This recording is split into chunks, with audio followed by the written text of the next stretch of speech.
በትግራይ አስከፊ የዝናብ መቋረጥ ሊከሰት ነው ተብሏል። ይህ የዝናብ መቋረጥ ምን አይነት ሁኔታን ይፈጥራል የሚለውን በዛሬው ዘገባችን ውስጥ እናያለን። የተለያዩ ወታደራዊ እንቅስቃሴዎች ሲደረጉ እንደነበረ የተለያዩ መረጃ ምንጮች አመልክተዋል። ስለዚህ ጉዳይ የምንገልጽላችሁ ነገር ይኖራል። በቅድሚያ ግን ሰብስክራይብ ማድረጋችሁን እንዳትረሱ፣ አብራችሁን ቆዩ። ወደ አንድ መረጃ እናልፋለን። በትናንትናው እለት ከትላንት በስቲያ አንድ ዝግጅት ነበረ። አንድ ስብሰባም ተደርጎ ነበረ በትግራይ ማለት ነው። በዚህም ስብሰባ ላይ እንግዲህ በአሁኑ ሰዓት ራሳቸውን የክልሉ ፕሬዚዳንት አድርገው የሾሙት ዶክተር ደብረጽዮን ገብረሚካኤል እና አቶ አለም ገብረዋህድ ተገኝተው እንደነበረ የተመላከተው። ይሄ ስብሰባ እንግዲህ የተካሄደው የክልሉ የኮንስትራክሽን እና ከተማ ልማት ቢሮ የሰኔና የሐምሌ ቀጣይ እቅዶችን በተመለከተ ከተለያዩ ባለድርሻ አካላት ጋር ባካሄደው መድረክ ላይ ነበረ። በዚህ ውይይት መድረክ ላይ እንግዲህ ሁለቱ ከፍተኛ አመራሮች የተገኙ ሲሆን በዚህ የውይይት መድረክ ላይ በጦርነት ምክንያት ደግሞ የትግራይ ከተሞችን ወደ ዳግማዊ የመልሶ ማቋቋም ሂደት ውስጥ ማስገባት እንዳልተቻለ፣ በአጠቃላይ የአገልግሎት አሰጣጥ ሂደት ውስጥ ሙስናና ብልሹ አሰራር እንደተስፋፋ፣ ውስን የሆኑ ጥቂት አካላት እንደፈለጋቸው እንደሚሆኑና ህዝብን እያሰቃዩ እንደሚገኙ፣ ይህንን ጉዳይ ደግሞ በሚመለከት እንግዲህ በ2018 ዓመተ ምህረት መጨረሻ እና በ2019 ዓመተ ምህረት መጀመሪያ ላይ በሚገኝበት ወቅት አጭር የሆነ እቅድ በማውጣት በአዲስ መንፈስ ስራን ማቀላጠፍ ይገባል የሚል ሀሳብ ነው እንግዲህ በዚህ ስብሰባ ላይ ተነሳው። ዶክተር ደብረጽዮን ገብረሚካኤል ባረጉት ንግግር ላይ በህልውና እና ደህንነት አደጋ ውስጥ እንገኛለን ሲሉ ስጋታቸውን የገለጹት።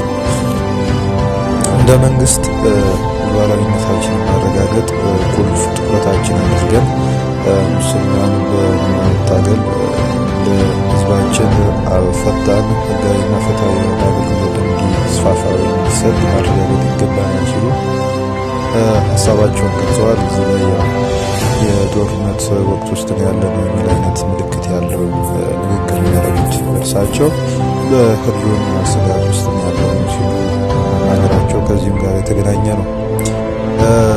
እንግዲህ እርሳቸው ንግግራቸው ሲቀጥሉ ብልሹ አሰራርን በመቆጣጠር ስርዓት ወይም ደግሞ መደበኛ የሆነ ስርዓት እንዲኖር ለማድረግ ሁሉም ሊረባረብ ይገባል ሲሉ ያሳሰቡ ሲሆን በአጭር ጊዜ ውስጥ ለውጥ አምጥተን የአገልግሎት አሰጣጣችንን ለህዝብ በሚጠቅም መንገድ እንዲሰራ ማድረግ አለብን ሲሉ ነው መልእክታቸውን ያስተላለፉት።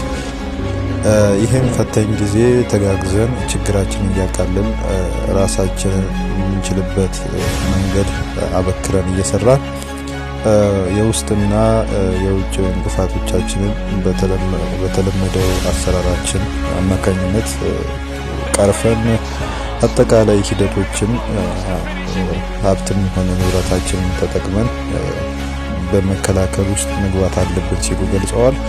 ወደ ህግና ስርዓት የምንገባበት ጊዜ መሆን ይገባዋል ሲሉ ነው እንግዲህ ያመለከቱት።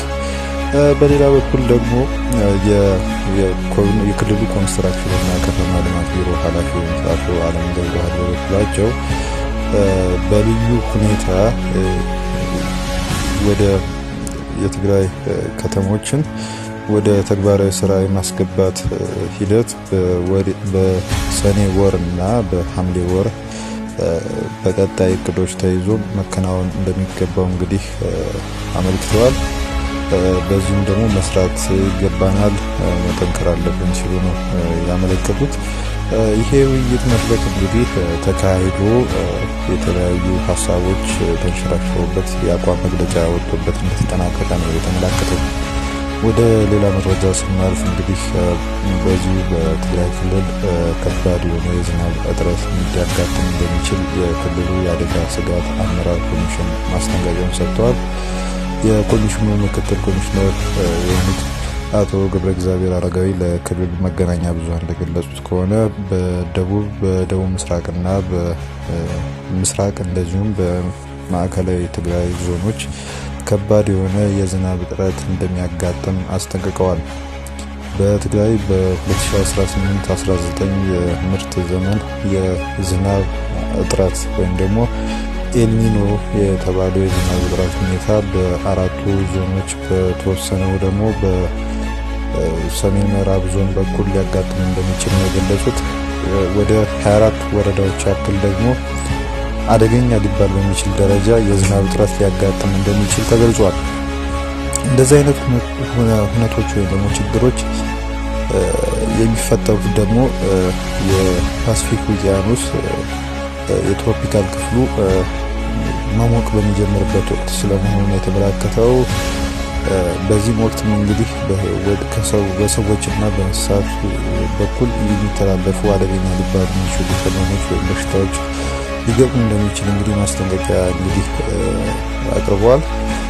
እንግዲህ ይህ ኮሚሽኑ እርሳቸው የሚመሩት ኮሚሽን በዚህ ጉዳይ ትኩረት በማድረግ ከዓለም አቀፍና የሀገር ውስጥ መንግስታዊ ያልሆኑና ግብረሰናይ ድርጅቶች ጋር እንደዚሁም ደግሞ ከሚመለከታቸው አካሎች ጋር ውይይት ስለማድረጉ ተገልጿል።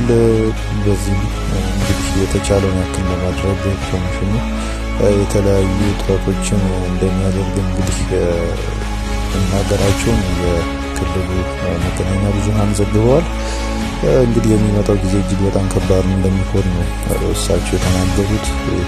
የኤልኒኖ ሁኔታ ከትግራይ ውጭ በተለያዩ የሀገሪቱን ክፍሎች ሊከሰት እንደሚችል አንዳንድ መረጃዎች ያሳያሉ። የዝናብ ወቅት የመዛባት ሁኔታ እንደሚስተዋል እየተነገረ ያለው። የዩቲዩብ ቻናላችንን ሰብስክራይብ ማድረጋችሁን አትርሱ። እንቀጥላለን። እንግዲህ እንግዲህ ሰኔ 8 ቀን አንዳንድ እንቅስቃሴዎች እየታዩ ነበረ። ወታደራዊ እንቅስቃሴዎች ማለትም ከአርሚ 15 ከተሰኘው ኃይል የተወጣጡ 2 ወታደራዊ ኮሮች ያንኑ ቀን ሰኔ 8 ቀን ሌሊት 6 ሰዓት ወደ ዛላንበሳ ከተማ እንዲገቡ ስለመደረግ የተነገረው።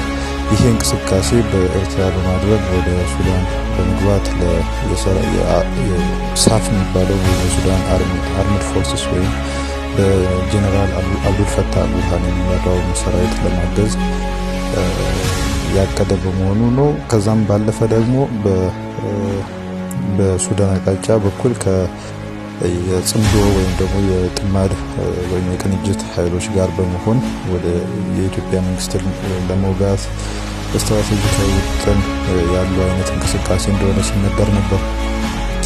እንግዲህ ይሄ እንቅስቃሴ እንግዲህ ምን አይነት ሁኔታ ላይ ይገኛል ከተባለ እንግዲህ ይሄ ኃይል እነዚህ ከላይ የጠቀስናቸው ኮሮች እንዲበታተኑ ተደርጎ ነበረ። ምክንያቱም የድሮን አሰሳ ሲደረግ ነበረ። እንግዲህ ይሄ ድሮን አሰሳ እንግዲህ ትላንት ሰኔ 9 ቀን ነበረ ከንጋት ጀምሮ ሲካሄድ ሲኖር የነበረው። ይሄም ስጋት በመፍጠሩ ምክንያት ሰራዊቱ ተበትኖ በተወሰነ አቅጣጫ በተለያዩ የወንዝና የተራራማ ክፍሎች ተበትኖ እንደሚገኝ እንግዲህ ተነግሯል። ይሄም እንግዲህ ወደ ኤርትራ አቅጣጫ የተበተነ ኃይል እንዳለ ነው የተነገረው። ሰቢያን የሚባል አካባቢ ላይ በብዛት አድረው ነበር። ከዛ አካባቢ ነው እንግዲህ የተበተኑት። በሌላ አቅጣጫም ሰማዘ የተባለ አካባቢ ከዛላንበሳ አካባቢ ነው። እዛ አካባቢ እንደዚህ ተበትነው እንደነበረ ነው የተነገረው። እንግዲህ ይሄ ሁኔታ ድጋሚ ከዚህ በፊት የደረሰውን አይነት የድሮን ጥቃት እንዲደረስ መንገድ የሚከፍት ነው ወይ የሚለው እንግዲህ በብዙ ማነጋገር ነው። ከአብዱልፈታህ አልቡርሃን ጋር ጎን ሆነው የሚዋጉ ሰራዊቶችን በተመለከተ ከዚህ ቀደም እኛ በዘገባችን ላይ ከተነው ነበር። በብዛት ከሱዳን አርምድ ፎርስስ ጋር እየተዋጉ አብረው በመሆን የሄሜቲ ወይም የሀምዳን ዳጋሎን ኃይል እየወጉ እንደሆነ መረጃዎች ያመለክታሉ። ሌሎች መረጃዎች ሲኖሩ ተመልሰን የምንመጣ ይሆናል። ሰብስክራይብ ማድረጋችሁን አትርሱ። መልካም ቀን፣ መልካም ጊዜ ይሁንላችሁ።